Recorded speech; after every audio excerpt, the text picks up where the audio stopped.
আসসালামু আলাইকুম দর্শক, কেমন আছো সবাই? আশা রাখছি ভালো আছো। আল্লাহ তাআলার রহমতে আমরাও ভালো আছি। ওয়েলকাম জানাচ্ছি আমার নতুন একটা ভিডিওতে।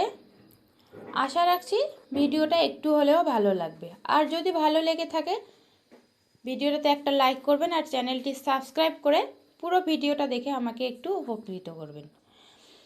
তো আমি আজকে আমার মেয়েকে বানিয়ে দেব পালং শাকের প্যানকেক।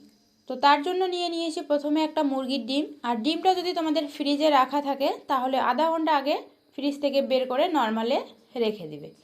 তো ডিমটা ভেঙে নিয়েছি। এরপর একটা সুন্দর ফ্লেভারের জন্য দিয়ে দিলাম একটা এলাচ। তোমরা চাইলে এখানে ভ্যানিলা এসেন্সও দিতে পারো। আমার হাতের কাছে ভ্যানিলা এসেন্স ছিল না, তাই আমি এলাচ দিয়েছি।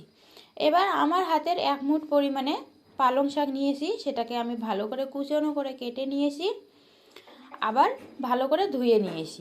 এবার একটা মিক্সির জারের মধ্যে ডিম, এলাচ এবং পালং শাকটা দিয়ে দিলাম। আর দিয়ে দিব 2 থেকে 3 চামচের মতো ময়দা।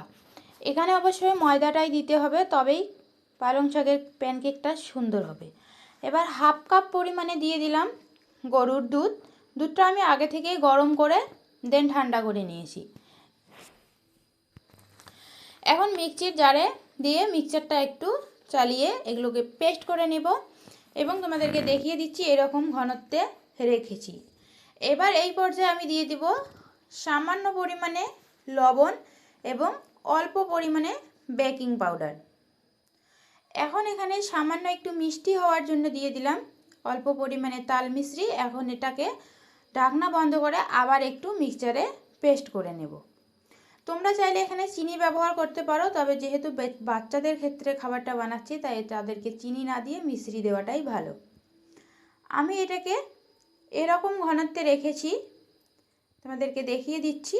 আমি এরকম ঘনত্বে রেখেছি, খুব বেশি পাতলাও হবে না এবং বেশি একটা ভারীও হবে না। এবার চলে যাচ্ছি চুলায় একটা প্যান বসিয়ে দিয়েছি আর এখানে সামান্য পরিমাণে তেল ব্রাশ করে নিয়েছি। আর এখানে ডালের চামচের 1 চামচ পরিমাণ বাটার দিয়ে দিতে হবে। এখন হালকা আঁচে কিন্তু এটাকে ভাজতে হবে। বেশি যদি হাই আঁচ দিয়ে থাকো তাহলে কিন্তু পুড়ে যাবে আর ভিতর থেকে কাঁচা থাকবে। ঢাকনা বন্ধ করে এপাশ ওপাশ 2 পাশেই ভালো করে ভেজে নিতে হবে। এটাকে খেতে কিন্তু খুবই টেস্টি হয়েছে এবং দেখতেও কিন্তু খুব নরম মনে হচ্ছে।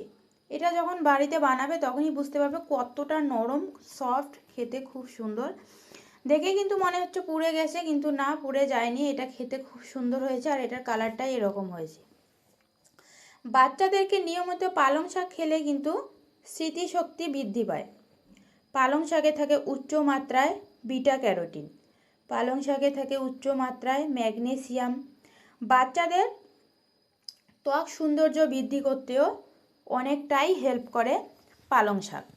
তো আমি একই পরিমাণে একইভাবে 3 থেকে 4টে প্যানকেক বানিয়ে নিয়েছি। আর এখন তোমাদেরকে দেখিয়ে দিচ্ছি এটা কতটা নরম হয়েছে, কতটা সফট হয়েছে।